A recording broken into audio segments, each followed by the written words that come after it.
હવામાન વિભાગના લેટેસ્ટ રિપોર્ટમાં સૌથી મોટી રાહત મળી છે। 23મી જૂને તેલંગાણાથી ચોમાસું આગળ ધંપે તેવા એંધાણો જે છે તે હાલ જોવા મળી રહ્યા છે। ભારતના નકશામાં માત્ર અહીંયા 3 એવા જિલ્લા છે કે જ્યાં રેડ એલર્ટ છે। તમે સમજી શકો છો કે ગુજરાત, રાજસ્થાન, મહારાષ્ટ્ર આ બધામાં ક્યાંય એલર્ટની સિચ્યુએશન નથી કે હજુ પણ ગુજરાત ઉપર તમે આખો ગુજરાતનો મેપ જુઓ, ક્યાંય પણ વાદળ દેખાતા નથી। 8 થી 19 આ 11 દિવસનો ગેપ છે। આ લાઈનથી આગળ ચોમાસું નથી વધી રહ્યું। જેટલો ઘેરો એટલે કે ગ્રે કલરનો ભાગ છે ત્યાં જ હજુ ચોમાસું પહોંચ્યું છે। જૂન મહિનો આખો પૂરો થવા આવ્યો છતાં પણ હવે જે આશીર્વાદરૂપ સિસ્ટમ બની છે લો પ્રેશર એ ચોમાસાને ધક્કો મારી રહી છે। આખો વિડીયો જોતા પહેલા હજુ પણ અમારી ચેનલને સબસ્ક્રાઇબ નથી કરી તો યુટ્યુબ પર સબસ્ક્રાઇબ કરો અને ફેસબુક અને ઇન્સ્ટાગ્રામ પર ફોલો કરો।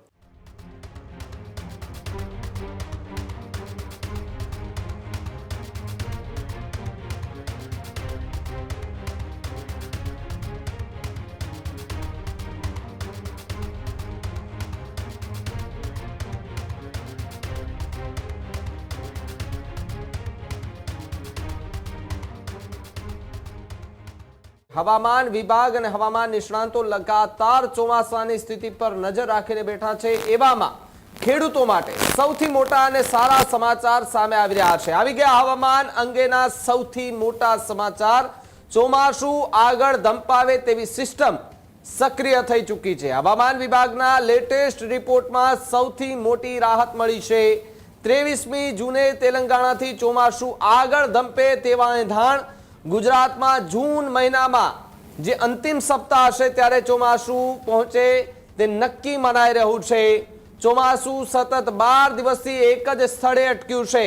સતત 12 દિવસે ચોમાસું એ તેલંગાણામાં અટવાયું છે, જ્યારે 8 જૂનથી તેલંગાણા પર સ્થિર થઈ ગયું છે નૈઋત્યનું ચોમાસું। ગુજરાત, રાજસ્થાન, મધ્યપ્રદેશ પર જે આકાશ છે એ આકાશ કોરું કટ જોવા મળી રહ્યું છે, જ્યારે મહારાષ્ટ્ર, છત્તીસગઢ સુધી પણ હજુ સુધી વરસાદી વાદળો નથી ઘેરાયેલા જોવા મળી રહ્યા। આવી ગયા છે હવામાન અંગેના સૌથી મોટા સમાચાર કે જ્યાં 23મી જૂને તેલંગાણાથી ચોમાસું આગળ ધંપે તેવા એંધાણો જે છે તે હાલ જોવા મળી રહ્યા છે। ગુજરાતની અંદર જૂનના અંતિમ સપ્તાહમાં ચોમાસું પહોંચે તે વાત અત્યારે નક્કી માનવામાં આવી રહી છે। ત્યારે મુફદ્દલ મારી સાથે ન્યૂઝ રૂમથી જોડાયા છે, એ રિપોર્ટ આપી રહ્યા છે। સીધા જ એમની પાસેથી સમજીએ કે વરસાદ ક્યાં છે, ચોમાસું કઈ દિશામાં છે। જે સુપર અલ્નિનોની વાત કરવામાં આવી રહી છે એ અલ્નિનોનો રિપોર્ટ શું કહી રહ્યા છે, જોઈએ અમારા સંવાદદાતા મુફદ્દલ કપાસીનો આ સ્પેશિયલ રિપોર્ટ। તો કેન્દ્રીય હવામાન વિભાગે આજે આ લેટેસ્ટ તસવીર રિલીઝ કરી છે। અહીંયા ઉપર તારીખ જોઈ શકાય છે 20 જૂન 2026। આ જે તસવીર છે દર 24 કલાકે કેન્દ્રીય હવામાન વિભાગ રિલીઝ કરતું હોય છે। આ વખતે આ તસવીરમાં થોડી આશાજનક સ્થિતિ એ છે કે અહીંયા એક આખી સિસ્ટમ છે મજબૂત બની રહી છે, પણ ફરીથી એક વાત તો છે જ કે હજુ પણ ગુજરાત ઉપર તમે આખો ગુજરાતનો મેપ જુઓ, ક્યાંય પણ વાદળ દેખાતા નથી। મધ્યપ્રદેશમાં થોડા આછા વાદળો છે, રાજસ્થાન ફરી એકવાર ખાલી છે, ઉત્તરી રાજસ્થાનમાં થોડા વાદળો છે, મહારાષ્ટ્રમાં પણ નીચેના પ્રદેશમાં થોડા વાદળો દેખાઈ રહ્યા છે, બાકી આખું મહારાષ્ટ્ર કોરું છે। એટલે પશ્ચિમ ભારત અત્યારે પણ વાદળ વિહોણું દેખાય છે। જૂનના બીજા ભાગમાં એટલે મધ્યાહન પૂરો થઈ જાય અને બીજું જે પખવાડિયું આવે એમાં પણ હજુ આ 4 થી 5 રાજ્યો છત્તીસગઢ સુધી આ જોઈ શકો છો કે પૂરા કોરા છે, બાકી તમને વાદળો દેખાય છે જે નૈઋત્યના ચોમાસાના વાદળો છે। સૌથી ચિંતાજનક આ સિસ્ટમ જે અહીંયા તેલંગાણામાં છે એ છેલ્લા 12 દિવસથી એક જ જગ્યાએ રોકાયેલી છે। આ તો થઈ કેન્દ્રીય હવામાન વિભાગે જે આજે લેટેસ્ટ તસવીર રિલીઝ કરી।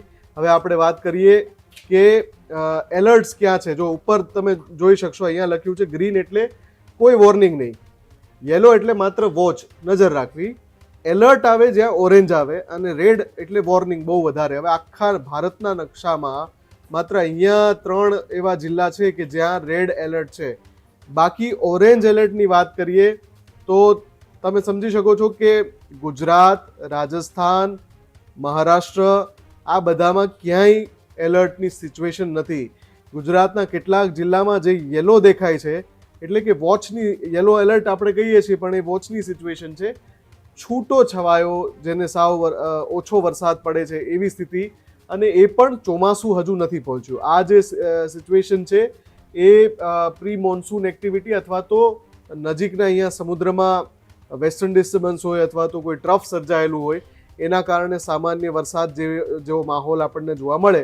પણ આ હજુ પણ પશ્ચિમ ભારત આખું કોરું કટ છે એવી જ સ્થિતિ ઉત્તર ભારતમાં પણ ક્યાંક ક્યાંક જોવા મળી રહી છે. આ તો થઈ એલર્ટની વાત. હવે આપણે કહીએ જે સૌથી અગત્યની તસવીર છે, advance of south waste monsoon, એટલે કે ચોમાસું કઈ રીતે આગળ વધી રહ્યું છે. આ 19 જૂનનો રિપોર્ટ છે, એટલે કે 20મી જૂને આજે રિલીઝ કર્યો છે. 19 જૂન સુધીનો ડેટા આમાં સામેલ છે. હવે આમાં સૌથી અગત્યની વાત, 8 થી 19 આ 11 દિવસનો ગેપ છે. આ લાઇનથી આગળ ચોમાસું નથી વધી રહ્યું. આ જે તમે બ્લુ લાઇન જોઈ રહ્યા છો એનાથી આગળ ચોમાસું નથી વધી રહ્યું. જેટલો ઘેરો એટલે કે ગ્રે કલરનો ભાગ છે ત્યાં જ હજુ ચોમાસું પહોંચ્યું છે. જૂન મહિનો આખો પૂરો થવા આવ્યો છતાં જૂનની શરૂઆતમાં કેરળમાં પ્રવેશી ગયું હતું, પણ એ પછી આટલા દિવસોમાં ચોમાસું આગળ નથી વધ્યું. ગુજરાતની વાત કરીએ, હજુ તો મહારાષ્ટ્ર પણ આખું 70 થી 80% કવર કરવાનું બાકી છે, પછી ગુજરાતમાં ચોમાસું પહોંચશે. પણ આજે એક ગુડ ન્યૂઝ હવામાન વિભાગે એ આપ્યા છે કે એક સિસ્ટમ બની રહી છે જે 23મી જૂન સુધીમાં ગુજરાતમાં ચોમાસું પહોંચાડશે. આ રેડ લાઇન તમે જે જોઈ રહ્યા છો એ સંભવિત તારીખો હતી. 15 જૂને અહીંયા પહોંચે, 20 જૂને અહીંયા પહોંચે. આજે 20 જૂન તો થઈ ગઈ. જો આ 20 જૂનની અહીંયા 20 જૂન છે, આ લાઈન એટલે કે અડધા ગુજરાતમાં ચોમાસું પહોંચી જવું જોઈએ, પણ એવું થયું નથી. એટલે કે સંભાવના ખોટી પડી છે.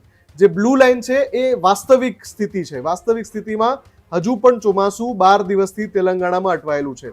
પણ કેન્દ્રીય હવામાન વિભાગ કહી રહ્યું છે કે એક વેસ્ટર્ન ડિસ્ટર્બન્સ અથવા તો લો પ્રેશર પ્રકારની સિસ્ટમ સર્જાઈ છે જે ચોમાસાને ધક્કો મારશે, પુશ કરશે, અને ચોમાસું આપણા તટીય વિસ્તારમાં, ગુજરાતના સૌરાષ્ટ્રનો જે તટીય વિસ્તાર છે ત્યાં અને દક્ષિણ ગુજરાતનો જે તટીય વિસ્તાર છે ત્યાં 23મી જૂને દસ્તક દે એવી વાત છે. એટલે જૂનના અંતિમ સપ્તાહમાં એવું બની શકે છે કે ચોમાસું ગુજરાતમાં પહોંચે, વરસે.